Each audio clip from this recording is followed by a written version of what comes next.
આજે માવતરની રાહ જોઈ રહ્યા છે મન ક્યારે આવશે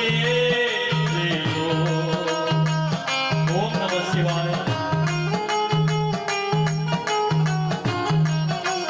દીકરાના દીકરા દાદાની રાહ જોઈ રહ્યા છે ઈ તો જે નસીબદાર હોય ને એને દાદા દાદીનો પ્રેમ મળે મારા બાપ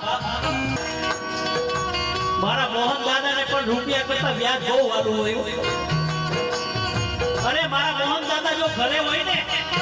તો એ દીકરાઓને કોઈ હાથ લાંબો ન કરે કે કોઈ મારી ન કે મારા બાપ તરત જ મોહન દાદા એમ કે મારા દીકરાઓને ન મારતા હું હજી બેઠો છું દીકરાઓને રાત્રે નીંદર ન આવે તો દાદાને કે દાદા હાથ ફેરવો તો મને નીંદર આવી જાય આવો પ્રેમ પાછો ન મળે મારા બાપ આજે દીકરાના દીકરા દાદાની રાહ જોઈ રહ્યા છે કે મને આવા પાછા દાદા ક્યારે મળશે આજે દીકરાઓ શું ફરિયાદ કરી રહ્યા છે